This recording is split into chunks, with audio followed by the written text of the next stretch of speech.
Abra sua Bíblia, segunda carta de Paulo a Timóteo, no capítulo 4. O texto diz o seguinte: Na presença de Deus e de Cristo Jesus, que há de julgar os vivos e os mortos, por sua manifestação e por seu reino, eu o exorto solenemente, pregue a palavra. Esteja preparado a tempo e fora de tempo, repreenda, corrija, exorte, com toda a paciência e doutrina. Pois virá o tempo em que não suportarão a sã doutrina. Ao contrário, sentindo coceira nos ouvidos, juntarão mestres para si segundo os seus próprios desejos. Eles se recusarão a dar ouvidos à verdade, voltando-se para os mitos. Você, porém, seja moderado em tudo, suporte os sofrimentos e faça a obra de um evangelista, cumpra plenamente o seu ministério. Eu já estou sendo derramado como oferta de bebida. Está próximo o tempo de minha partida. Combati um bom combate, terminei a corrida, guardei a fé. Agora me está reservada a coroa da justiça que o Senhor, justo juiz, me dará naquele dia. E não somente a mim, mas também a todos os que amam a sua vinda. Amém. Feche seus olhos, oremos. Pai, obrigado por essa noite tão maravilhosa. Obrigado, Pai, porque o Senhor tem nos sustentado. E pedimos, clamamos que o Senhor fale conosco nesta noite. Ilumine os nossos corações, nos repreenda, nos corrija, nos exorte, Pai. Fale conosco, que sejamos transformados. No nome de Jesus é que nós oramos. Amém. Amém. As últimas palavras de alguém, geralmente são consideradas palavras muito importantes. Você já deve ter assistido algum filme que quando uma pessoa estava prestes a morrer, ela deixa o seu último desejo, diz as suas últimas palavras, são tão importantes que geralmente até mesmo numa pena de morte, quando uma pessoa está prestes a ser executada, ela tem o direito de dizer as suas últimas palavras. Existem algumas culturas do mundo que quando uma pessoa está prestes a morrer, toda a família é convocada para entrar no quarto e ouvir quais serão as últimas palavras daquela pessoa, por tão importante que elas são. E aqui, literalmente, nós estamos diante das últimas palavras do apóstolo Paulo. São as últimas palavras de sua pena. Ele já está prestes a ser morto. A segunda carta ao Timóteo foi a última carta que Paulo escreveu. É o último registro escrito que nós temos do apóstolo Paulo. Ele está preso em Roma, sob domínio do imperador Nero. Está acorrentado numa masmorra, prestes a ser executado. E foi exatamente isso que aconteceu. Paulo foi decapitado como um mártir do evangelho. Portanto, aqui nós estamos diante das últimas palavras do apóstolo Paulo. Então não são quaisquer palavras. Nós precisamos ouvir atentamente o que ele está dizendo ao seu amado discípulo Timóteo. Ele começou a carta convocando Timóteo a não se envergonhar do evangelho, porque ele é poder de Deus para a salvação. Ele convoca Timóteo a permanecer firme nas Escrituras, porque toda a Escritura é inspirada por Deus e é útil para nós. No capítulo 3, Paulo exorta Timóteo dizendo: Timóteo, saiba disso, nos últimos dias sobrevirão tempos terríveis.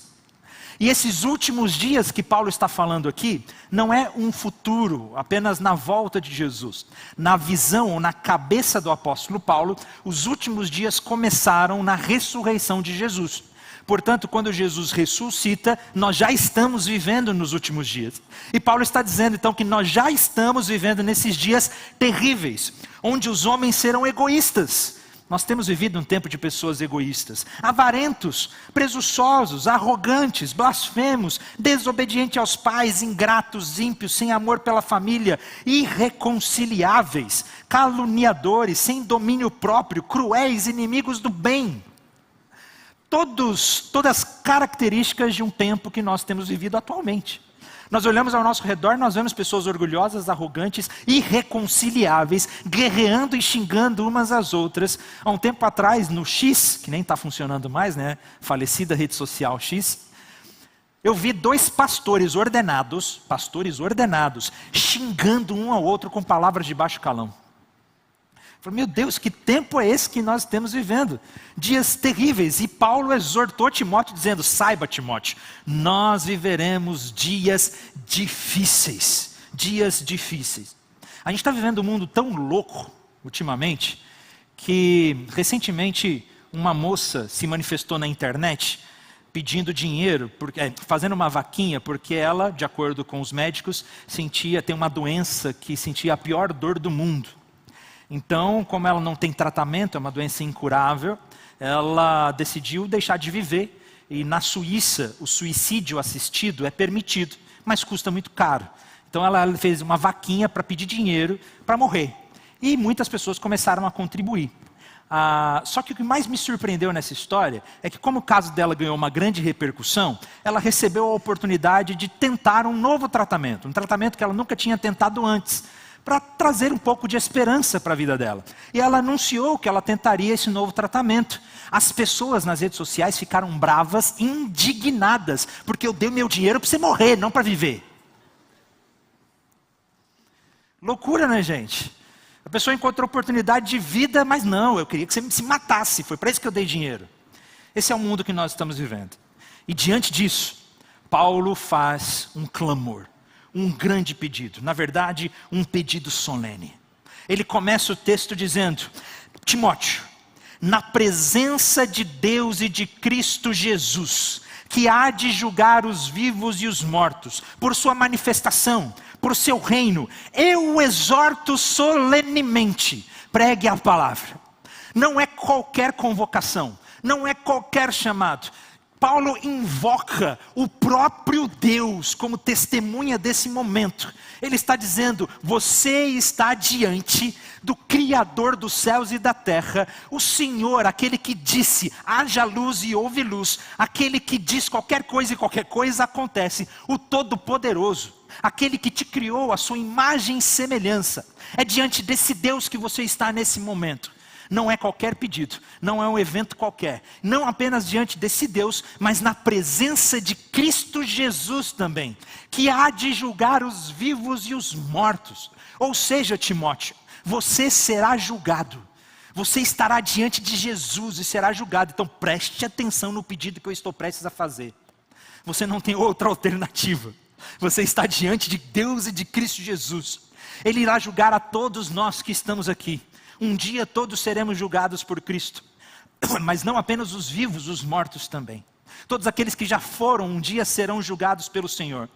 Percebam, não é qualquer cena, nós estamos na presença de Deus e de Cristo Jesus. Você quer um momento mais solene do que esse? Agora imagine que Timóteo está na presença de Deus e de Cristo Jesus, o rufar dos tambores. Não há momento ou conclamação mais solene do que essa. É a maior solenidade de todas, do qual você não tem alternativa. E Paulo diz que diante de Deus e de Cristo Jesus, que há de julgar os vivos e os mortos, por sua manifestação, por seu reino, rogo-lhe solenemente. Não é qualquer pedido. Não é qualquer pedido. Rogo-lhe solenemente, pregue a palavra. Pregue a palavra. Timóteo, na verdade Paulo instrui Timóteo a anunciar a palavra.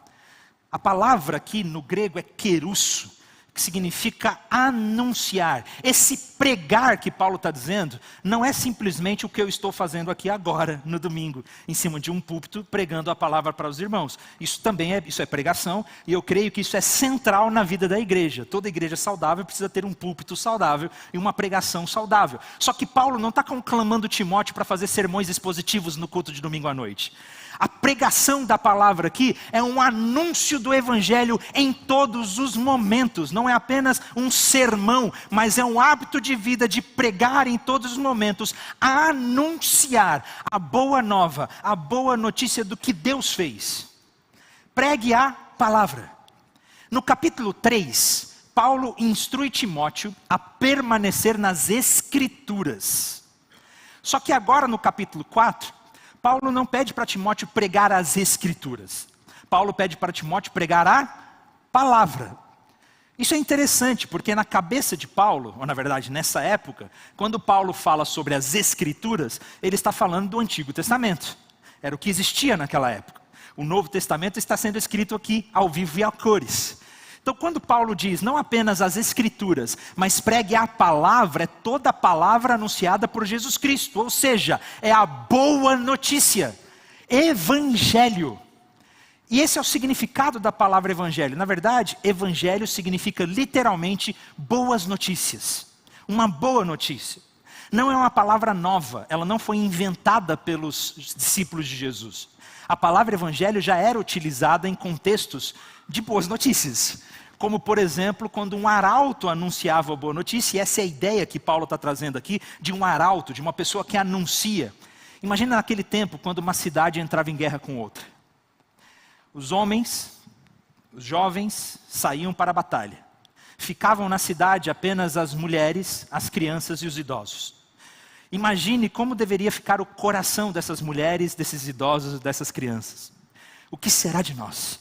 Será que os nossos maridos e os nossos filhos vencerão a batalha? Será que eles vencerão a guerra? Porque se os nossos maridos e os nossos filhos perderem a batalha, os inimigos virão, invadirão as nossas cidades, estuprarão as nossas mulheres, levarão os nossos tesouros. Imagine como deveria ficar um coração de uma família enquanto eles estavam em guerra. Até que certo dia, no horizonte vem correndo um arauto, um anunciador. Ele entra na cidade e ele grita: evangelho, boas notícias, vocês não precisam mais temer, estamos livres. É isso que significa evangelho. Evangelho não é um bom conselho. Pregar a palavra não é dizer para as pessoas como elas devem viver. Preste atenção, pregar a palavra não é dizer às pessoas como elas devem viver. Faça isso, não faça aquilo, isso é certo, isso é errado. Não, pregar o evangelho é anunciar uma boa notícia do que Deus já fez. Do que Ele fez na cruz. Que Ele amou o mundo de tal maneira que Ele já nos trouxe salvação pela graça. E eu estou plenamente convencido de que essa solene convocação para anunciar o evangelho não é exclusiva de Timóteo. E não é apenas para pessoas que possuem chamado. Eu já ouvi muitas vezes pastores pregando esse texto em cultos de ordenação pastoral, em envios de missionários, o que faz todo sentido, é maravilhoso. Mas eu estou convencido de que essa solene convocação que Paulo faz a Timóteo, ela não é apenas para pessoas que são vocacionadas, chamadas para serem pastores, mas essa é uma convocação para todos os discípulos de Jesus Cristo. Todos nós somos convocados para pregar a palavra. Todos. Como dizia Charles Spurgeon, um grande pregador inglês, que todo cristão ou é um missionário ou é um impostor. Todo cristão ou é um missionário ou é um impostor. A responsabilidade de pregar a palavra é de todos nós. E meus irmãos, foi justamente a pregação das pessoas comuns que fizeram a igreja crescer. Um historiador da igreja, Michael Green, ele faz uma pesquisa interessante. E ele diz que na igreja primitiva, logo após a ressurreição de Jesus, a maior parte do evangelismo, 89% do evangelismo, acontecia de forma individual por membros leigos da igreja. Quase 90% do evangelismo na igreja primitiva acontecia entre os padeiros, as lavadeiras, os médicos, os comerciantes, as pessoas comuns. Paulo foi um excelente missionário, um grande missionário. Mas as pessoas se convertiam de verdade na igreja primitiva, sabe por quê? Não era só por causa da pregação do apóstolo Paulo. Não era pela pregação de pessoas famosas, porque naquele tempo não existia isso de convidar a pessoa para vir assistir um pregador famoso. Isso poderia até ser perigoso, a igreja era perseguida. A igreja cresceu na igreja primitiva justamente porque todos assumiram a responsabilidade de pregar a palavra. Essa é a razão pela qual a igreja cresceu. E Paulo agora está fazendo um clamor, rogando a todos nós solenemente. E eu creio que esse anúncio não é apenas para Timóteo. Esse anúncio é para todos nós. Portanto, eu quero reler o texto, agora não com Timóteo em mente, mas com você em mente. Na presença de Deus e de Cristo Jesus, que há de julgar os vivos e os mortos, pelo seu reino e pela sua manifestação, pregue a palavra. Rogo-lhe solenemente, pregue a palavra. E Paulo agora nos diz como deve ser essa pregação. Como nós devemos pregar a palavra. Pregue a palavra. Esteja preparado em tempo e fora de tempo. Corrige, exorte com toda paciência e doutrina. Em primeiro lugar, esteja preparado. Esteja preparado. A ideia da palavra aqui significa que nós devemos estar tão equipados, prontos, que nós podemos fazer o que precisamos fazer num piscar de olhos. Sabe quando você já está preparado? Imagina você ser pego despreparado para fazer alguma coisa. Você está em casa, eu preciso que você faça tal coisa. Poxa, estou despreparado, não tenho as ferramentas, eu tenho que ir no mercado comprar tal coisa. Essa ideia de estar despreparado. Paulo está dizendo que nós devemos estar plenamente equipados, ou seja, preparados, para que qualquer oportunidade que surja, você consiga, num piscar de olhos, estar preparado para anunciar o Evangelho e pregar a palavra. Nós devemos estar tão equipados que quando surgir uma oportunidade, nós estejamos prontos. E aí eu lhe pergunto, você está preparado para pregar o Evangelho? Ou você tem vivido uma vida despreparada?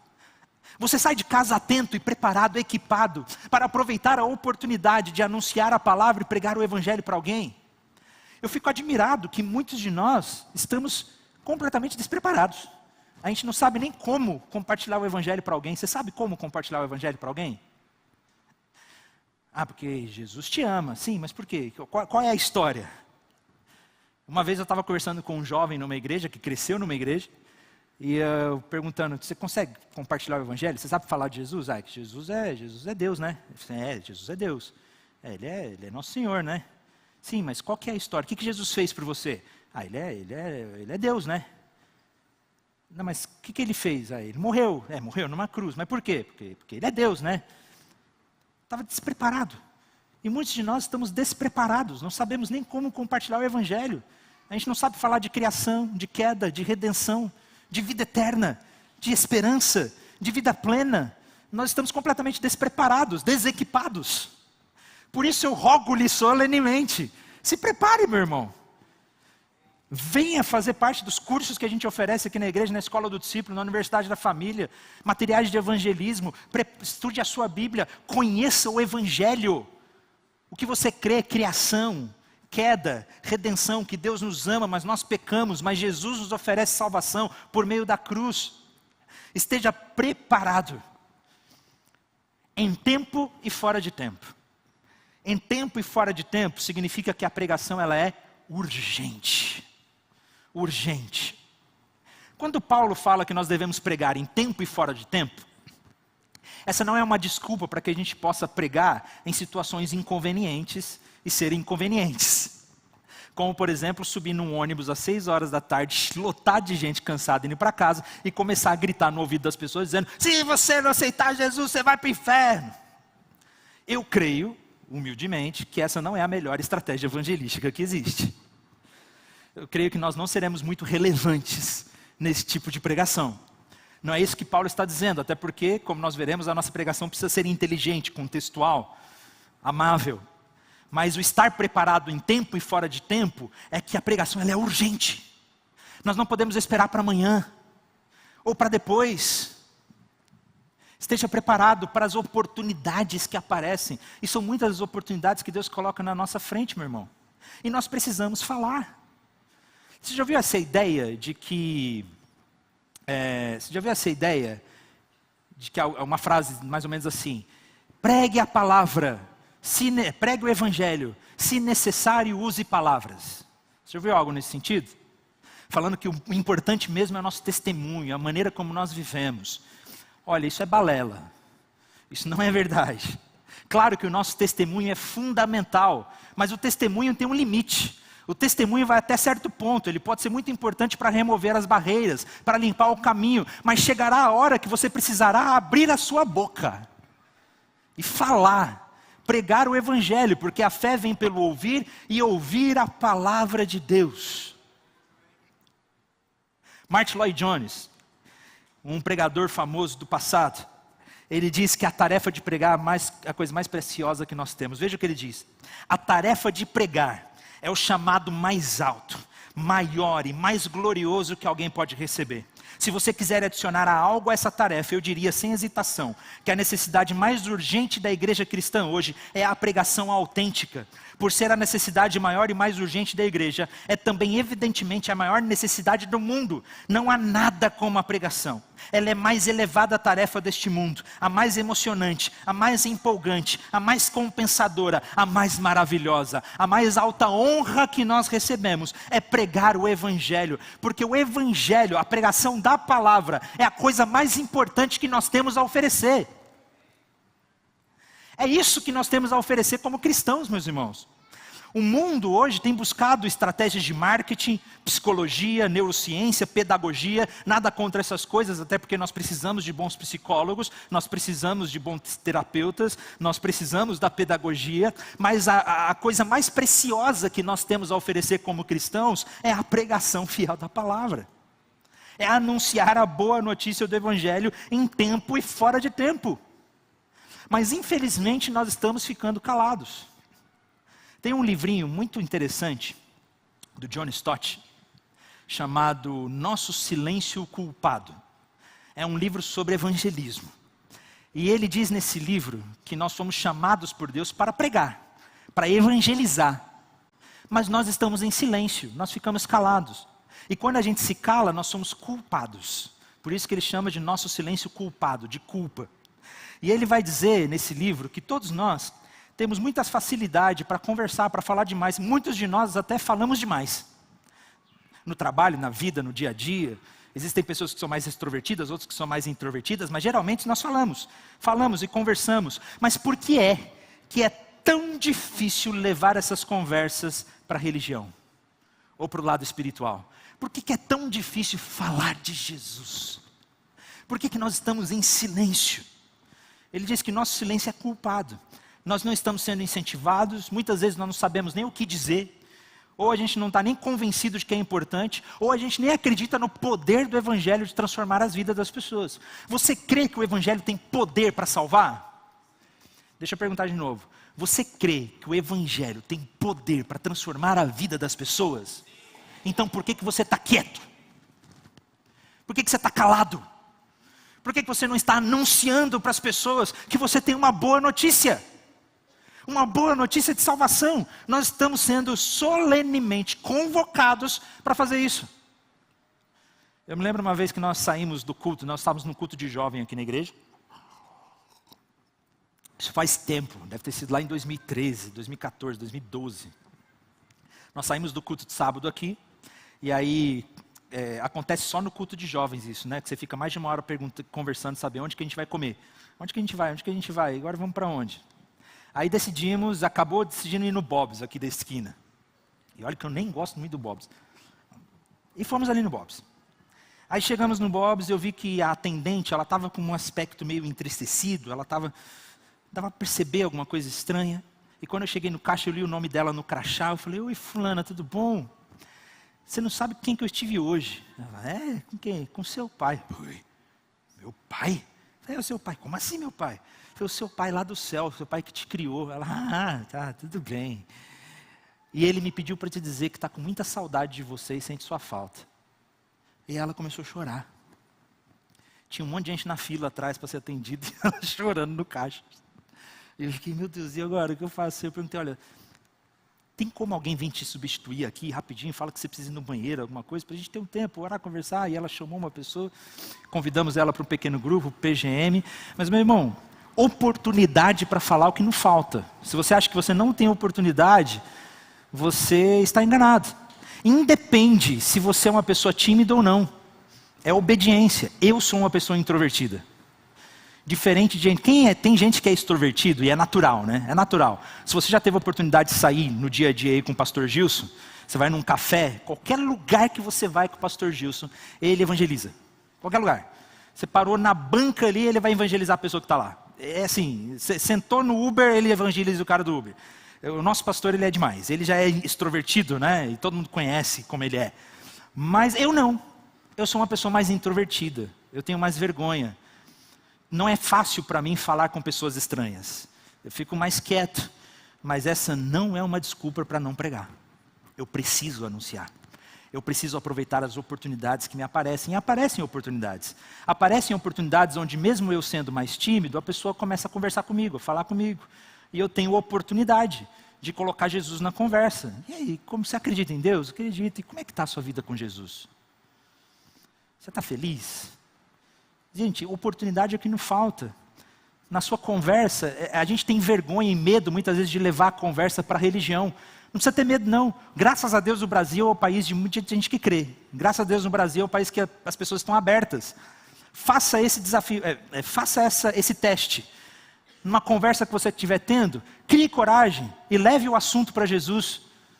E aí, como é que está? Graças a Deus mesmo. Falando em Deus, como é que está a sua vida com Deus? Você acredita em Deus? Geralmente as pessoas no Brasil, poucas pessoas no Brasil são ateias.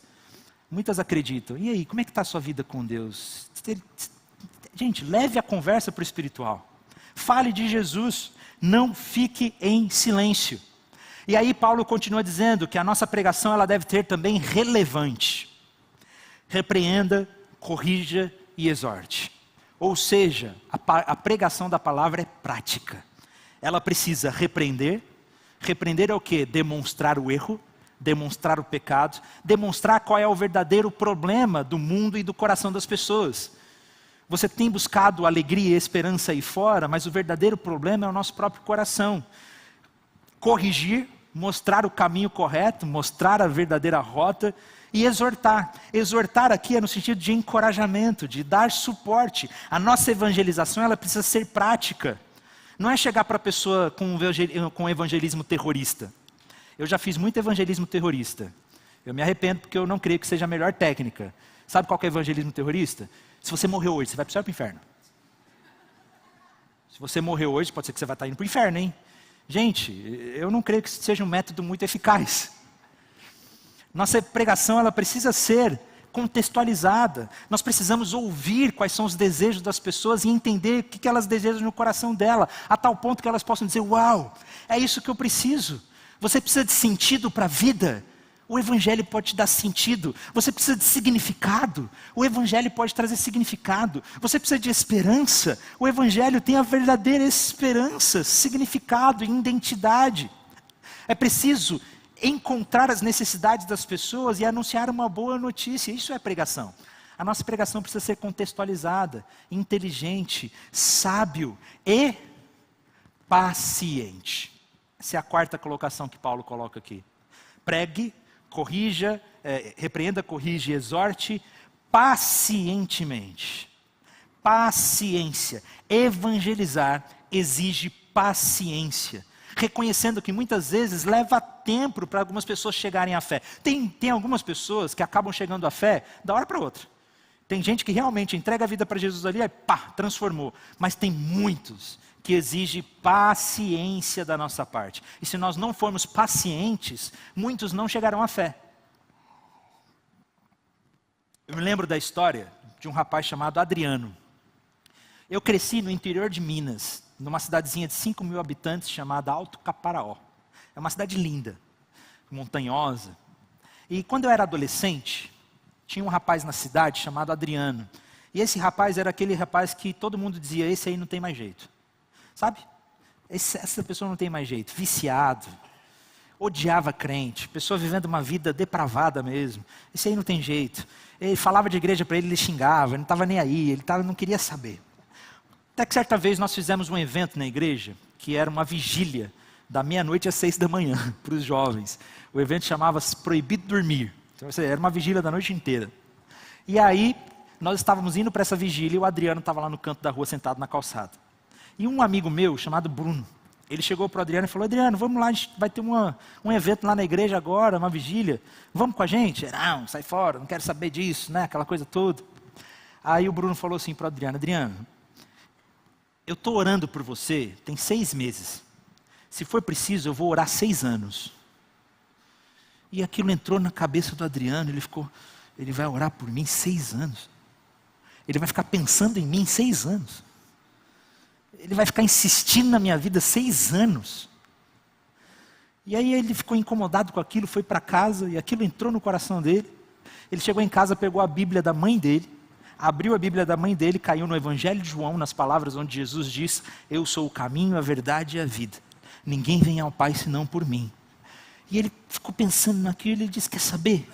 Eu vou nessa vigília aí. E ele chegou, foi na vigília, 2 horas da manhã ele chega lá, no meio da vigília. E aí naquela noite, naquela madrugada, ele entrega a vida dele para Jesus. Mas meus irmãos, aí é que começou o processo. Não foi da noite para o dia não. O Adriano deu trabalho. Caía, voltava, se afastava, voltava, e voltava e se afastava. Foi aquela montanha russa de indas e vindas. E a gente aí, eu me aproximei mais, conheci, estávamos perto, cuidado, discipulado, acreditando, tendo paciência. Uma certa vez ele cheirou droga, atropelou uma mulher, foi parar na delegacia. E pacientemente tentando cuidar da vida do Adriano. Hoje, se você for visitar a minha cidade lá, chamada Alto Caparó, região de café, turismo, vale muito a pena. Se você for na segunda igreja batista da cidade, o Adriano é pastor da igreja. Ele está lá hoje.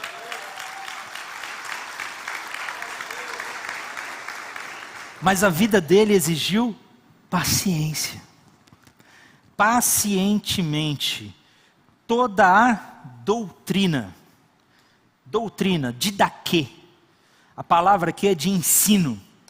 Nós fomos chamados a pregar o evangelho e ensinar toda a doutrina. Quando Jesus nos convocou a fazer discípulos, toda a autoridade, Mateus capítulo 28, versículo 18 e 19, toda a autoridade me foi dada nos céus e na terra, portanto, ide fazer discípulos de todas as nações, batizando-os em nome do Pai, do Filho e do Espírito Santo. Só que não para por aí.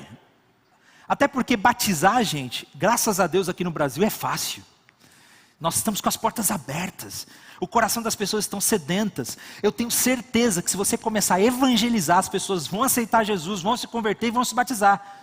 Você já teve essa experiência? Você já teve a experiência de trazer alguém para Jesus e levar ela naquele batistério ali? Se você nunca teve essa experiência, fica a dica. Eu estou falando de verdade. Se você começar a evangelizar, a falar, a abrir sua boca, a falar de Jesus, elas vão aceitar Jesus, elas vão se entregar para Jesus e você vai trazer gente nesse batistério. Não tem experiência melhor do que essa. De verdade. Graças a Deus, no Brasil, nós temos uma cultura que ainda está muito aberta ao evangelho. Então, nesse sentido, batizar pessoas é até fácil. Digo assim, né? É até fácil. Só que Jesus não parou por aí. Batizando-os em nome do Pai, do Filho e do Espírito Santo, ensinando-os a guardar todas as coisas que eu vos tenho dito. Então não é só falar de Jesus e a pessoa aceitar Jesus, mas é cuidar muito bem dela e ensinar tudo.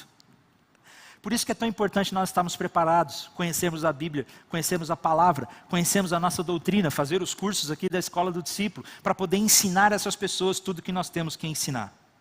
Mas aí, Paulo vai continuar falando com Timóteo, agora dando uma razão para tudo isso. Pregue a palavra, sabe por quê, Timóteo? Pois virá o tempo em que não suportarão a sã doutrina. Ao contrário, sentindo coceira nos ouvidos, juntarão mestres para si mesmos segundo os seus próprios desejos. Eles se recusarão a dar ouvidos à verdade, voltando-se para os mitos. Por que a tarefa da pregação, da evangelização é tão urgente? Porque chegará o dia que as pessoas não suportarão mais a sã doutrina. E sentindo coceira nos ouvidos, vão sair da pregação da verdade e vai buscar mestres que agradam ao seu próprio coração. E como nós temos vivido essa realidade hoje? Pessoas que buscam pregadores e igrejas que falam apenas aquilo que agrada, que deixa o meu coração quentinho. Se eu sou confrontado do meu pecado, ou se a palavra me confronta, eu não vou mais nessa igreja não. Eu vou escolher a igreja como se fosse um evangelho à la carte. Sabe um restaurante à la carte, onde você escolhe o que quiser do cardápio? Aí se você não gosta, você fala, não volto mais aqui. O evangelho não é à la carte, a pregação não deve ser um evangelho à la carte. Muitas pessoas hoje escolhendo só os pregadores favoritos e assistindo pregação na internet. Gente, nada contra pregação na internet, até porque a internet é uma bênção e eu estou lá. A Escola do Discípulo está lá na internet. Mas tem muitas pessoas que ouvem só pastores na internet e não estão mais preocupados em ouvir os seus próprios pastores, porque pastor de internet é fácil de ouvir, você só ouve aquilo que você quer, que te agrada. Se você começa a ouvir uma pregação chata, que você não concorda muito, que está te confrontando, opa, vou pular isso aqui, não quero assistir não, vou assistir uma outra que é mais legal, que me deixa mais feliz. Por isso que é tão importante a igreja local, porque é o seu pastor, que conhece a sua realidade e que vai te confrontar por meio da palavra. mas nós estamos vivendo uma realidade onde as pessoas buscam mestres para si mesmos.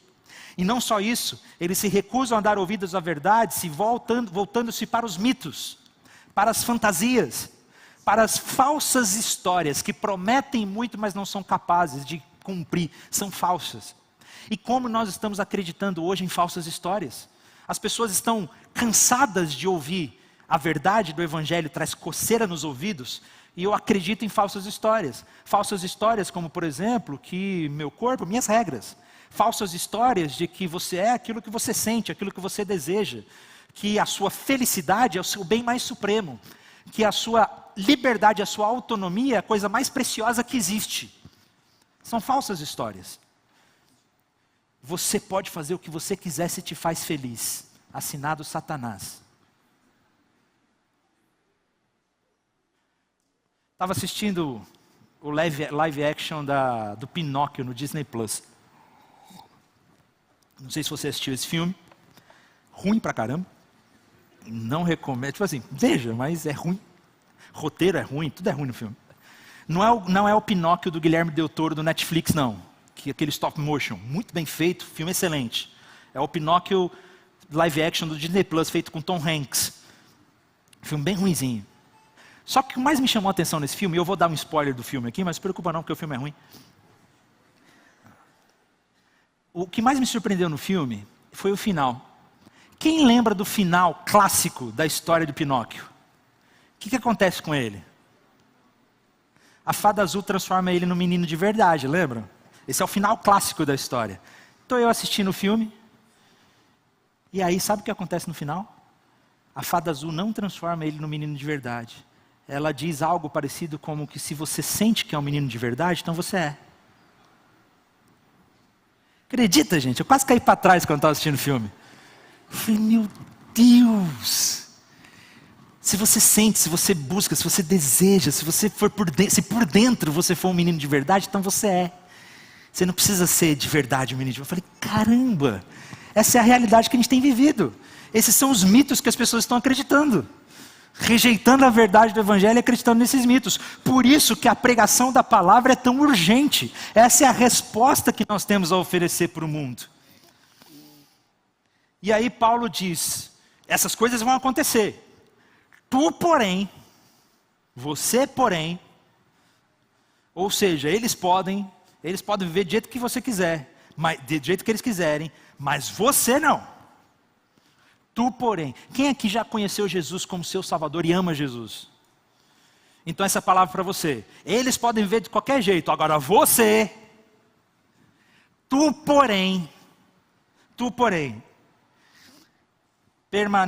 seja moderado em tudo, suporte os sofrimentos, faça a obra de evangelista, cumpra plenamente o seu ministério. Seja moderado em tudo, ou seja sóbrio. É realmente o contrário de ser bêbado aqui. Uma pessoa sóbria, uma pessoa que entende que pregar o Evangelho, que proclamar a palavra, não é uma atividade trivial, despreocupada, mas nós devemos manejar corretamente a palavra da verdade e estar sóbrio, equilibrado. Suporte o sofrimento. Essa parte é incrível. Lá no capítulo 1, Paulo já tinha convocado Timóteo para participar nos sofrimentos pelo poder de Deus, do Evangelho.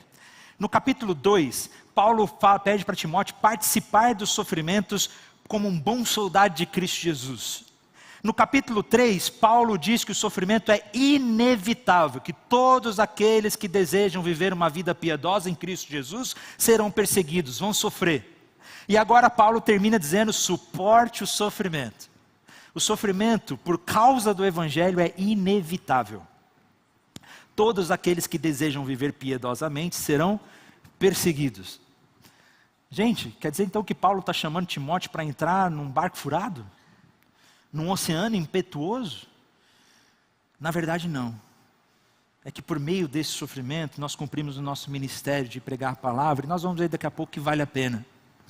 Ou seja, Jesus não nos chamou para dominar. Nós recebemos poder não é para dominar, mas para testemunhar e suportar o sofrimento. Suportar o sofrimento. Faça o trabalho de um evangelista. Paulo não está acrescentando uma tarefa aqui. Ele está apenas reafirmando. Faça o seu trabalho de um evangelista, de pregar o evangelho. Cumpra fielmente o seu ministério. E qual é o nosso ministério? Qual é o ministério que você recebeu do Senhor Jesus? Quem estava aqui na sexta-feira da conferência missionária? Algumas pessoas estavam aqui. A palavra foi fenomenal.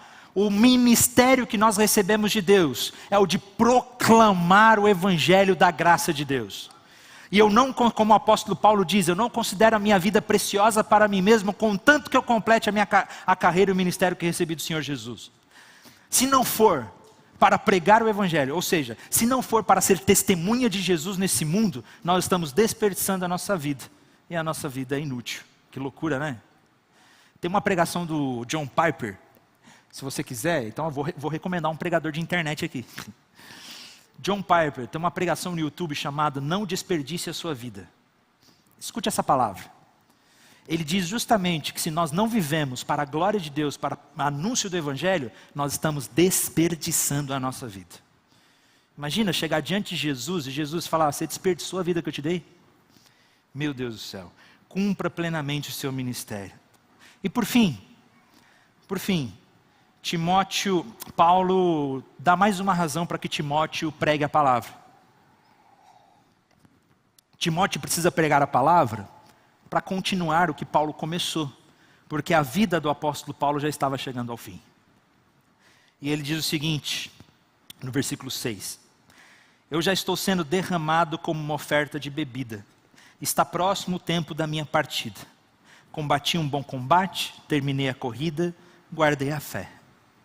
Paulo diz: Timóteo, você precisa pregar a palavra, porque o meu tempo aqui acabou. Como eu disse no começo, essas são as últimas palavras do apóstolo Paulo. Ele está prestes a ser morto. E ele diz que eu já estou sendo derramado como uma oferta de bebida, uma oferta de libação, em algumas traduções. Essa oferta de libação, de bebida, no Antigo Testamento era a última oferta. Quando um animal era oferecido como sacrifício no altar, no final do dia, no final da cerimônia, a oferta de bebida era oferecida, que era um vinho que era derramado sobre o altar, um azeite para limpar. Ou seja, quando a oferta de bebida estava sendo oferecida, as pessoas entendiam que a cerimônia já estava chegando ao fim. E Paulo diz que a minha vida agora está sendo oferecida como oferta de bebida. A cerimônia está chegando ao fim. Está próximo o tempo da minha partida, e partida aqui não é só morrer, é a ideia de um barco sendo desatado do cais e partindo. Ele está partindo para a vida eterna, para estar com Jesus Cristo. Combati um bom combate, terminei a corrida, guardei a fé. Será que nós podemos, ou chegaremos no fim da nossa vida, podendo dizer: eu combati um bom combate, eu terminei a corrida que me foi proposta, eu guardei a fé, eu cumpri o meu trabalho de fiel evangelista, de falar de Jesus para as pessoas, de pregar o evangelho. Paulo diz para Timóteo: suporte o sofrimento. Todos aqueles que desejam ser piedosos em Cristo Jesus, sofrerão perseguição. Parece até que Paulo está convocando Timóteo para um barco furado, ou para uma vida de sofrimento, ou para um lugar injusto. Mas agora, no final, ele diz: porque agora me está reservada a coroa da justiça, que o Senhor, o justo juiz, me dará naquele dia. Não somente a mim, mas também a todos os que amam a sua vinda. Paulo não está chamando Timóteo para entrar num oceano revolto, para se afogar. Paulo está convocando Timóteo para colocar os seus pés na mais firme e sólida rocha, que é Jesus Cristo, porque no final de tudo, valerá a pena, receberemos uma coroa de justiça, que o Senhor, o justo juiz, tem preparado para nós. Essa é uma tarefa que vale a pena. Assim como o autor de Hebreus diz que também, portanto também nós, uma vez que estamos rodeados por tão grande nuvem de testemunhas, livremo-nos de tudo que nos atrapalha e do pecado que nos envolve, e corramos com perseverança a corrida que não é proposta. É como aquela corrida de revezamento, que a próxima pessoa pega o bastão e continua. Paulo está convocando Timóteo justamente por isso. Eu já estou partindo, agora você pega o bastão e continua. E essa palavra é para nós também. Nós pegamos o bastão para continuar. Nem sempre os nossos líderes estarão aqui. E nós estamos sendo solenemente convocados para pregarmos a palavra. Fale, não se cale. Não existe experiência melhor do que você compartilhar Jesus com alguém e essa pessoa se entrega, se batize, começa a viver no Evangelho. Que experiência maravilhosa é anunciar Jesus às pessoas. Não fique calado, não se envergonhe do Evangelho, porque ele é poder de Deus. E se você acredita que o Evangelho é poder de Deus, então, eu tenho um pedido para fazer para vocês.